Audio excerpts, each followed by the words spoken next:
I'm going to improvise like a writer on some assumptions.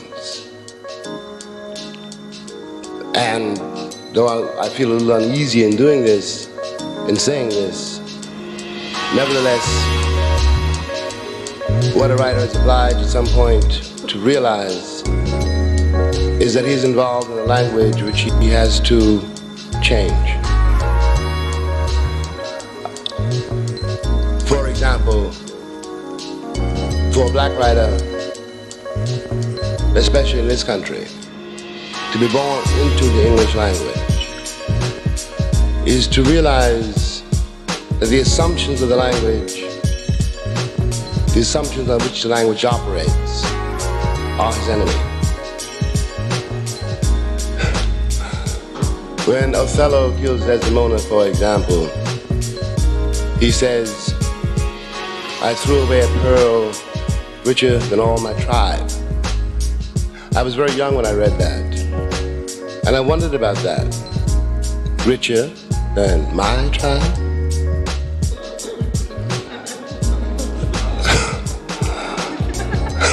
I really had to think about being as black as sin, as black as night, black-hearted. And in order, this is another story which I won't go into, in order to deal with that, really, to deal with that, at a certain time in my life, when I was not in this country, but in France, where I could not speak to anybody because I spoke no French, but no one wanted to speak to me.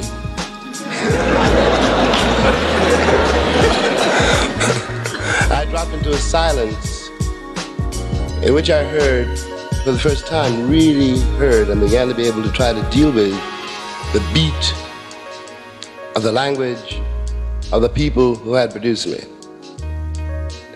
I might have been able to do that here, but in the event I was not able to do it here. I did it far away.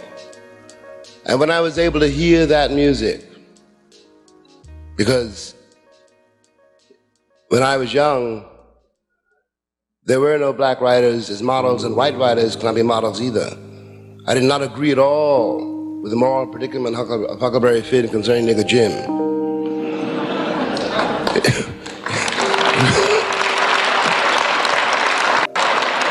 It was not, after all, a question about whether I should be sold back into slavery. I want to try to shift a certain assumption. I want to suggest that instead of, as we have now for far too long, according to me, instead of speaking about the civil rights movement, which is an American phrase, which I'm going to go into in a moment, which upon examination means nothing at all. Let us pretend that I stand before you as a witness, and let us pretend that everyone under the sound of my voice is in the same condition. I'm a witness to and a survivor of the latest slave rebellion. I put it that way because Malcolm X and I met many years ago when Malcolm was doing a debate with a very young sit-in student, and Malcolm was a black Muslim, and the radio station called me to moderate this discussion, which I did. I was not needed, I must tell you. Malcolm was one of the most beautiful, one of the most gentle men I met in all my life.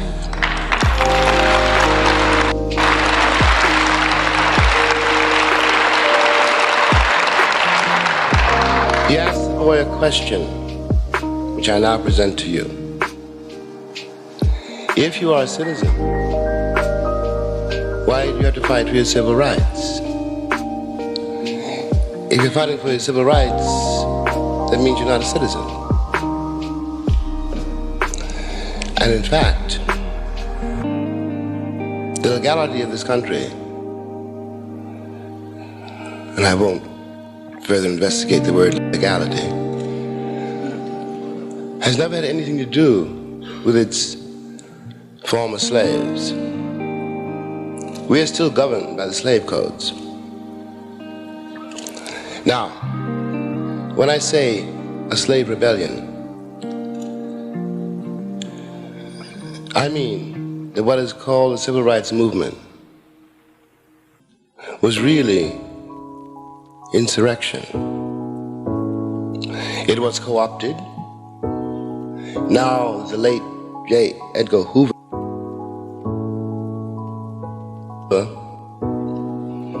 is in his grave, God bless him.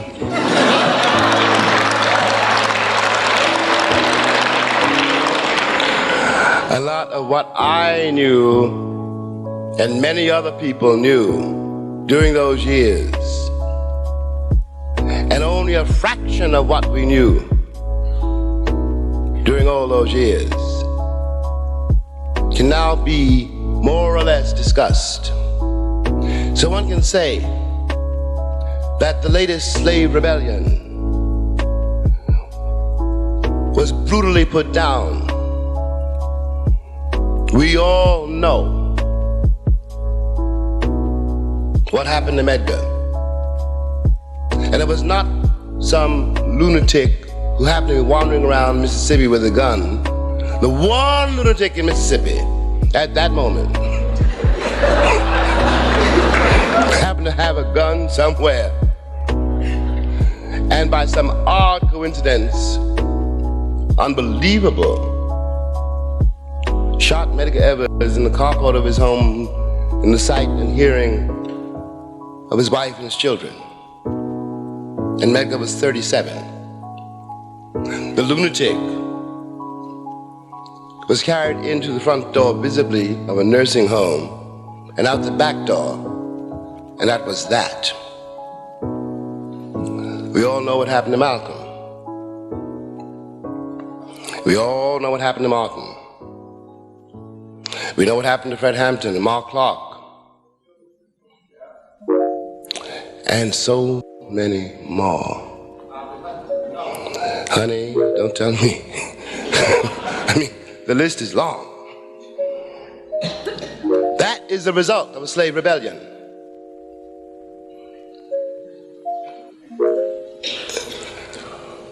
Now, I'm saying that since we are the survivors of it, since we have our children to raise, to save, I'm saying that to say a very brutal thing must be said. Must be said. The intentions of this melancholy country as concerns black people,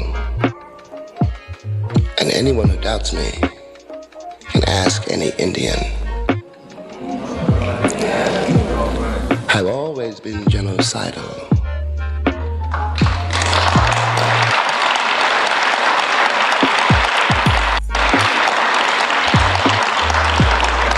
They needed us for labor and for sport.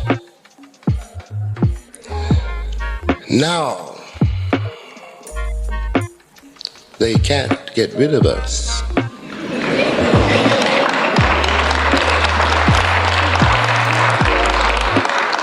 We cannot be exiled, and we cannot be accommodated. Now something's got to give. The machinery of this country operates day in and day out, hour by hour, until this hour, to keep the nigger in his place.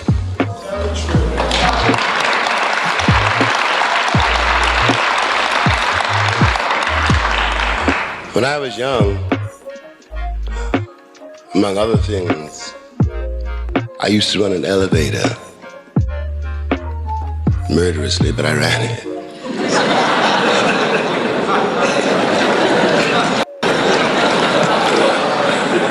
I am not needed to run the elevator no more. A whole lot of things we used to do, we ain't needed for no more. On the other hand, we're here.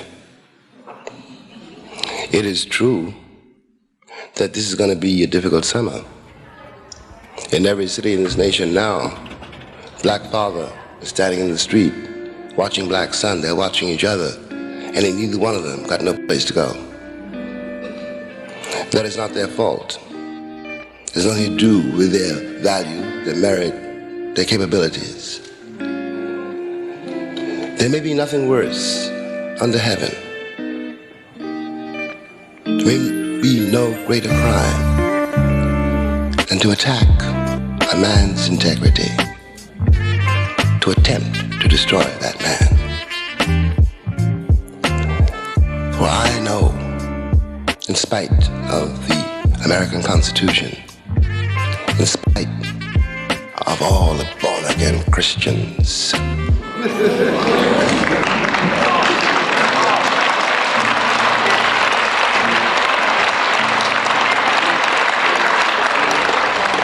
I know that my father was not a mule and not a thing, and that my sister was not born to be the plaything of idle white sheriffs. What am I saying? I'm saying we find ourselves between a rock, if you like, and a hard place. I am saying something else. I am saying that our presence in this country terrifies every white man walking. I'm going to go back and clarify that a minute. I want to suggest, and it's a very important suggestion, first of all, this is not now, never has been, and now never will be a white country.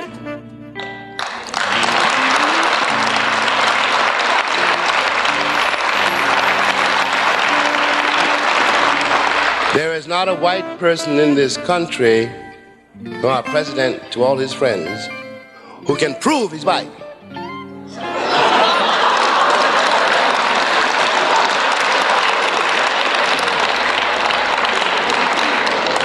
It is absolutely true.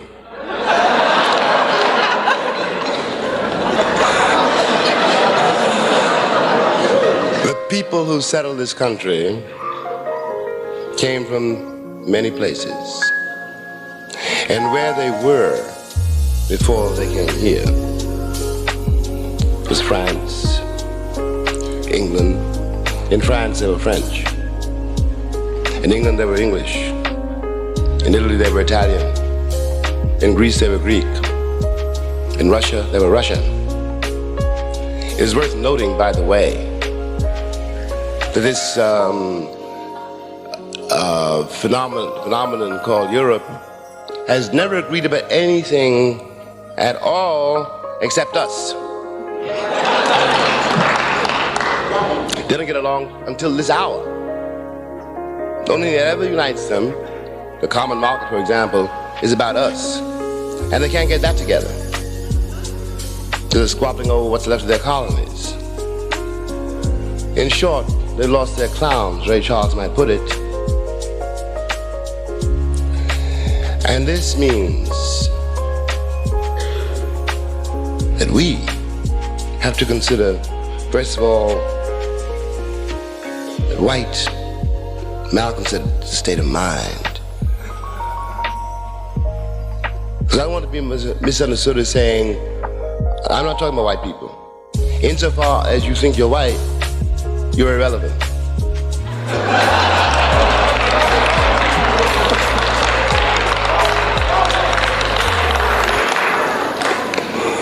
We can no longer afford that particular romance.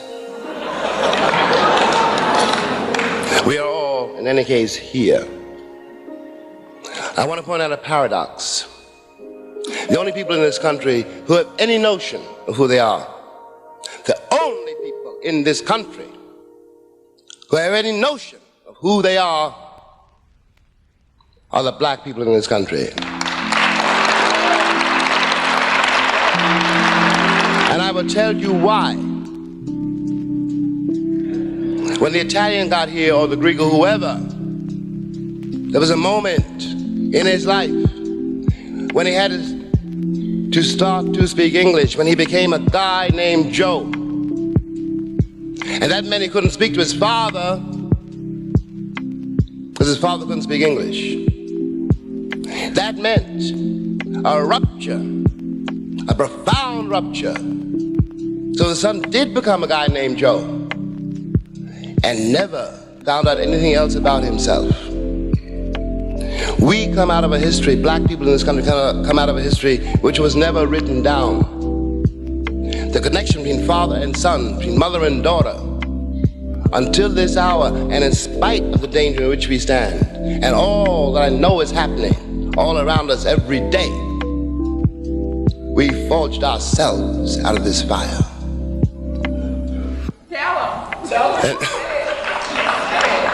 And if we could do that, and we have done that, we can deal with what now lies before us. I know I ain't got no jobs to give nobody. I know that. I know I ain't got no money. I can't co-opt you.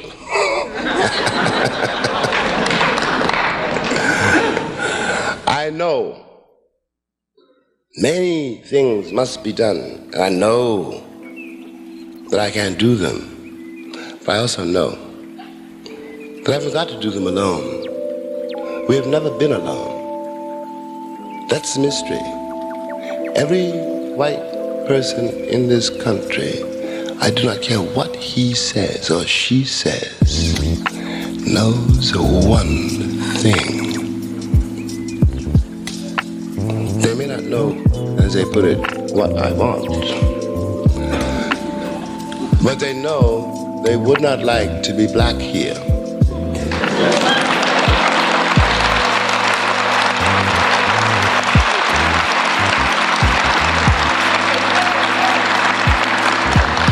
If they know that, they know everything they need to know.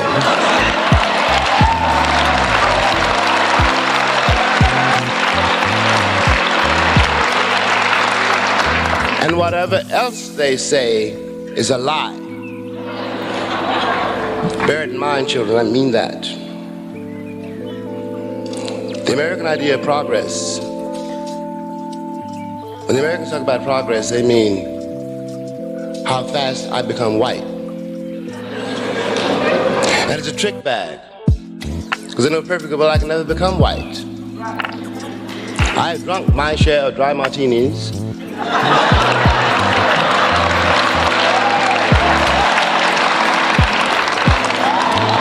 I have proven myself civilized in every way I can. But there is an irreducible difficulty.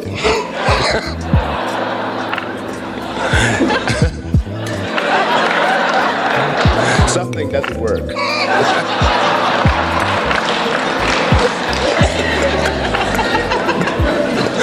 Well, I decided I might as well act like a nigga.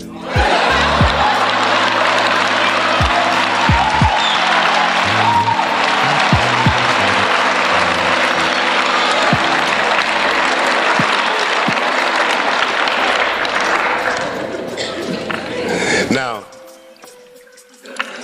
the black people of this country stand in a very strange place. So do the white people of this country stand in a very strange place. And almost for the very same reason, though we approach it from different points of view. I pretend, I suggest, you think about it, that what the CIA, for example, I use the word advisedly, for example, or the President of the United States, for example, All ambassadors except one don't know about the world which surrounds them. Is the price they pay for not knowing me.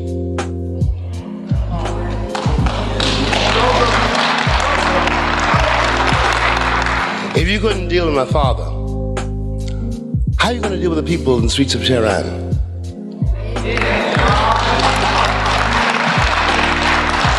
I could have told you if anyone had asked.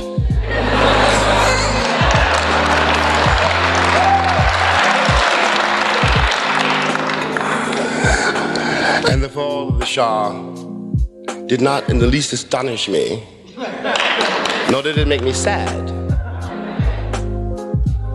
But this means that the black people of this nation represent for the Western powers. And for the Western powers, for the moment, bearing in mind what we must do to save our children, for the moment, let us substitute the word conspiracy. There's a reason that no one wants our children until this day educated.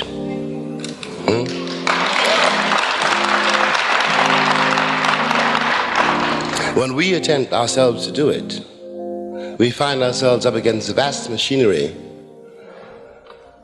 of the system of education in this country, which is, among other things, a billion-dollar industry. And the billion-dollar industry is more important than the life of the child.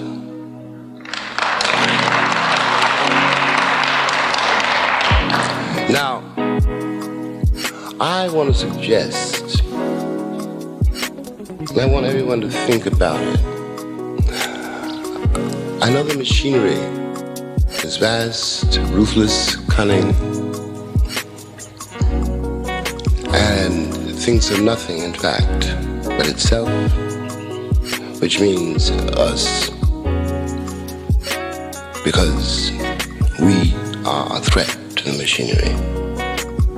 We have lived through, as I suggested, a slave rebellion. We cannot pick up guns because they got the guns. You know, we cannot hit those streets again because they're waiting for us. We have to do something else. Before each slave rebellion, there was something which I now call non-cooperation.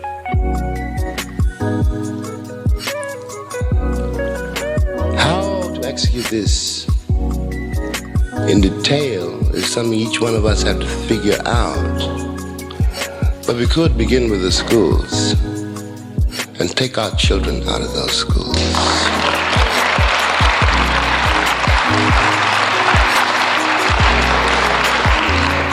Take them off those buses. Everybody knows who thinks about it that you can't change a school without changing the neighborhood, and you can't change the neighborhood without changing the city. Ain't nobody prepared to change the city because they want the city to be white.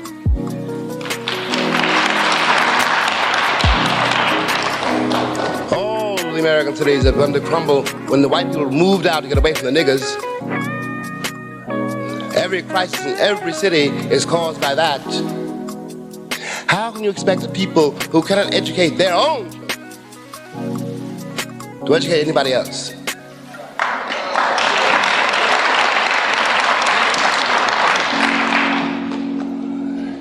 This will be, well, contested. Nevertheless,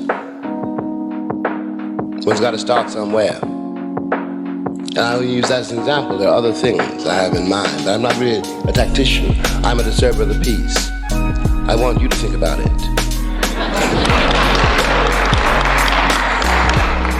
Because I know what can happen if you do think about it. One more thing.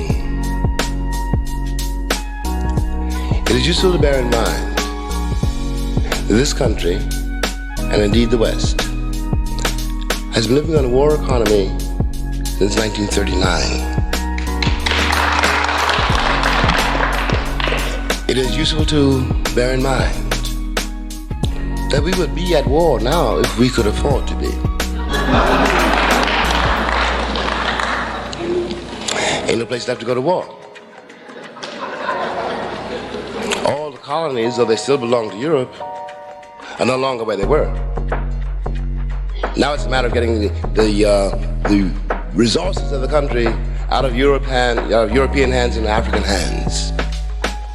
And we are involved in that. The black people of this country are involved in that. If we, this country, could afford to raise an army and afford to go to war, it would do so. This country cannot raise an army to send anywhere in the world which it can trust.